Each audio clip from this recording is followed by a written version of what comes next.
I am here with another amazing Hulu series, The Handmaid's Tale, and I have with me a couple of Emmy nominees and Emmy winners, past Emmy winners. So please welcome Alexis Bledel, Samira Wiley, and Bradley Whitford. So we're gonna play our first clip, and this is a clip of Alexis' character, Emily, when she's first reunited with her family after escaping Gilead. Here's a clip. Hey, buddy. Here, come here. Come here. It's okay, honey. You can say hi. Hi. Hi. I'm not supposed to hug you till you're ready.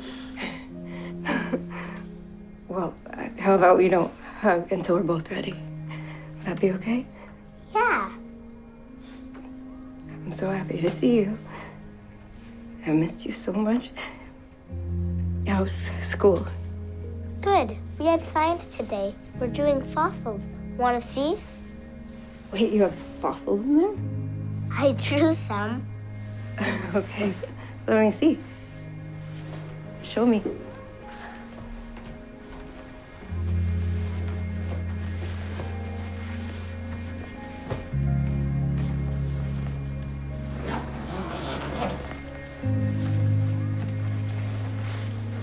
So big.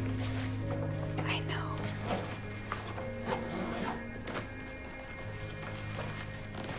So Alexis, your character Emily is sort of entered into this new phase. She's in Canada. She finally escaped this really cruel regime, and she's reunited with her family and sort of trying to get adapting to this new life. Can you talk about this scene that we just saw when she's reuniting with her family? Can you break it down a little bit? Talk about what was going through her mind, and then as an actor embarking on this new life journey through your character, how has that been for you? Emily doesn't even know if her son will remember her because it's been years, and he's quite young, so she is a bundle of nerves and has been through so much trauma at this point that she's really struggling, I think, to control her nerves. It's totally different. It really felt like a different show at first because Gilead or the Handmaid's experience in Gilead is so specific, and so being back in the real world really felt a little bit jarring, even to act out, because it's just completely different.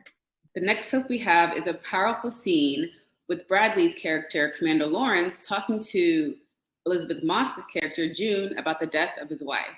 Let's take a look. She was so fragile. I let her go to her room. No, don't do that. You cannot blame yourself. I could have checked on her. I could have checked on her. Okay?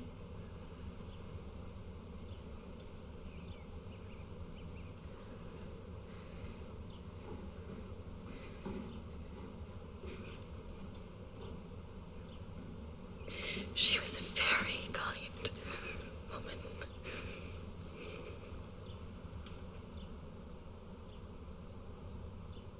She was.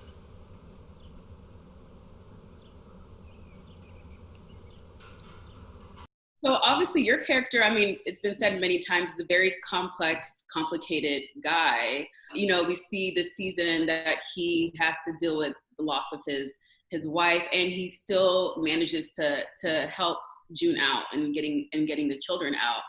I'm wondering, have you, because he's so complicated and complex, have you yourself been able to work out the many layers that are Commander Lawrence, and then also the decision to help June out?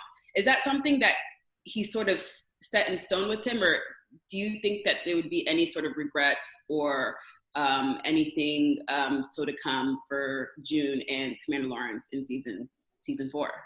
This part is absolutely the most fascinating part I've ever gotten to play, just because, as you say, there's so much contradiction in it. And the way I think about him is that he's one of these guys who has, he reminds me of Robert McNamara, the guy who, if you're as old as I am, was the guy who prosecuted the war in Vietnam.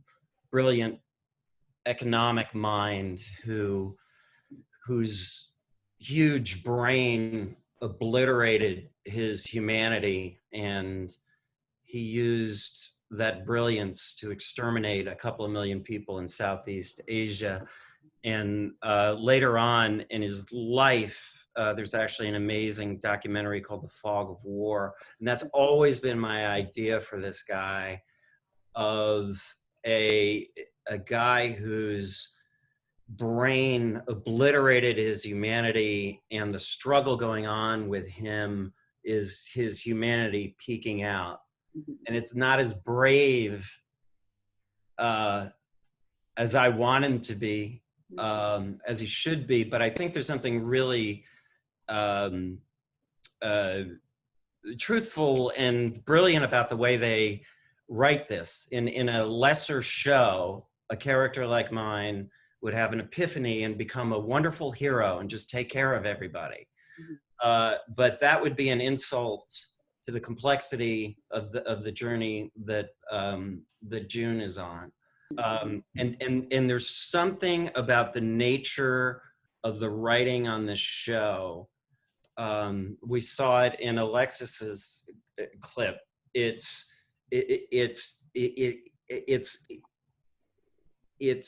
refuses to take an easy journey. Here you are reuniting a mother with with her child, and I remember when I saw that, I'm thrown back by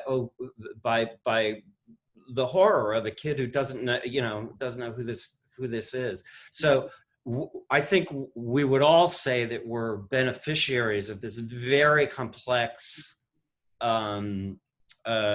writing, which refuses, for the sake of a story, to give June an easy way out, which I think does justice, is an effort to do justice to people who are in situations like this and have been in situations like this. And you had mentioned that the show doesn't make it easy for anybody, and I wanted to say, like, your character obviously went through a lot this season with like I mentioned before, losing his wife.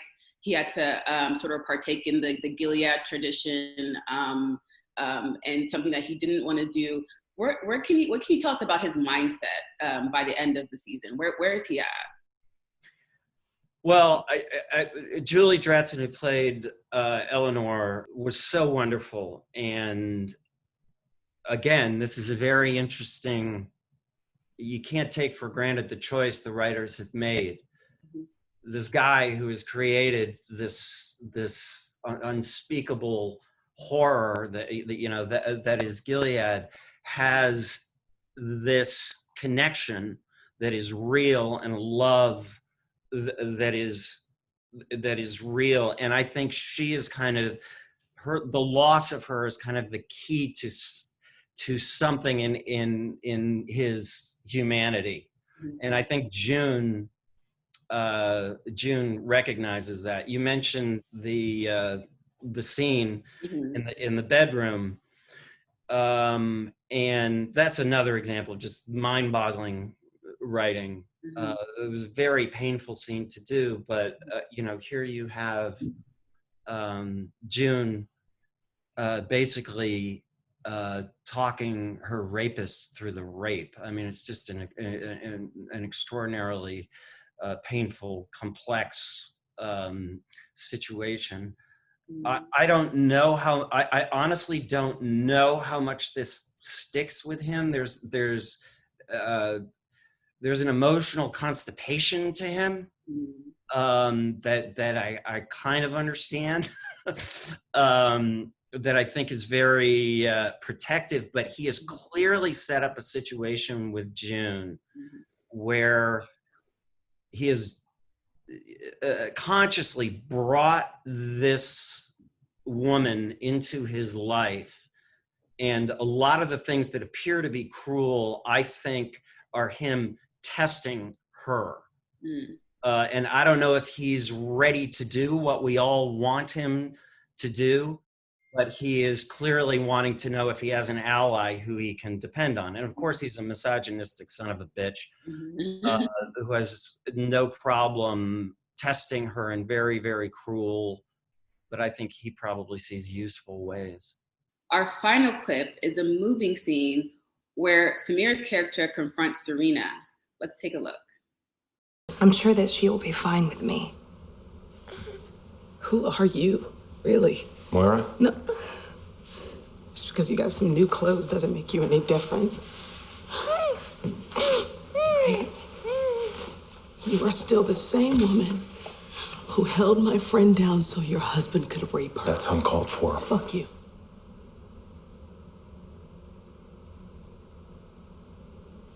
You know, he raped me too. The whorehouse. Treated me like shit. Like I was worthless.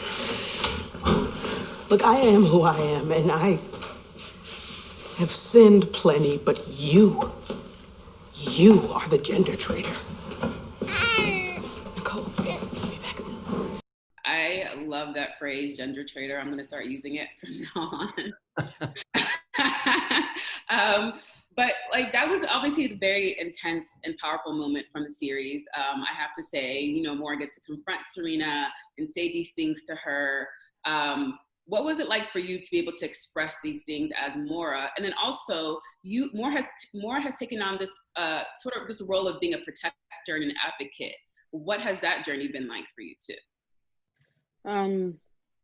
Well, first of all, being able to finally say these words that have been said to Moira for the 3 seasons that Handmaid's has been on, as a queer person, playing a queer person, this journey has been very personal and fulfilling at sometimes.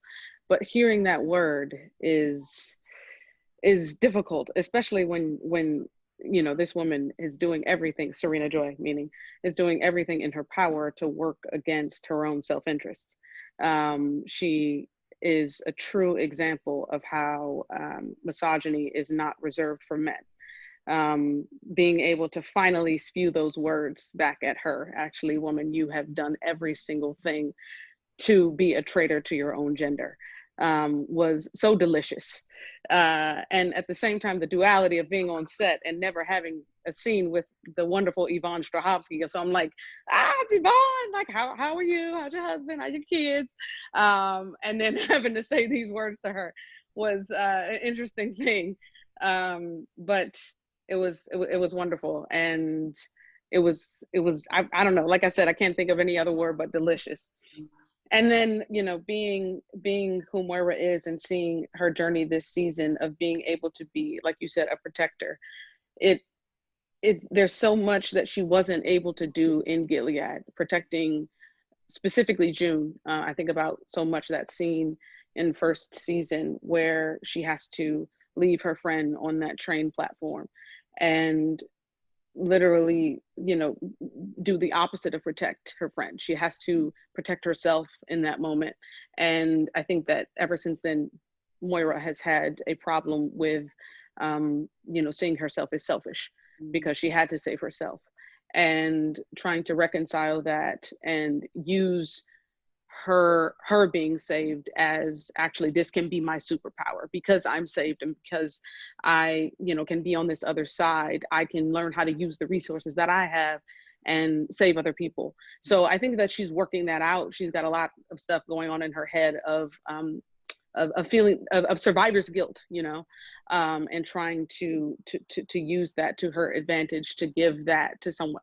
Because I think, you know, Moira does have things about her that she feels, you know, maybe she can give to someone else in terms of her own strength, in terms of her being able to withstand some situations that maybe other people have more difficulty doing. So it's been an interesting journey, and I'm really happy to be exploring all of the different complexities of Moira. Great. And just to wrap it up, because I'm getting the signal. What can you guys tell us about season 4? What can we expect? or what are you most excited for people to see? I'll speak personally just for Moira. You know, we have seen so much of her her journey being to try and rescue people, and you know, worldly, just the macro of Moira, and seeing Moira as an activist. And I think I'm really excited to see the different sides of Moira. We saw her, you know, being in love in season 1 and season 2, and seeing Moira as the person side by side with Moira as the activist. I'm excited for that journey. I think, yeah, Emily's also involved in activism, and she's still sort of healing, and so it's going to be a completely different journey for her. Again, they keep putting her in completely different scenarios, so she has to 180 again and again, which is incredible to get to do. So she'll do that once again, and I actually don't know a lot of what happens, so I can't set it up more than that. I don't know a lot about what happens. What's interesting to me is constantly with this guy is wondering. I'm always wondering where he's going to land. I honestly don't know where that is.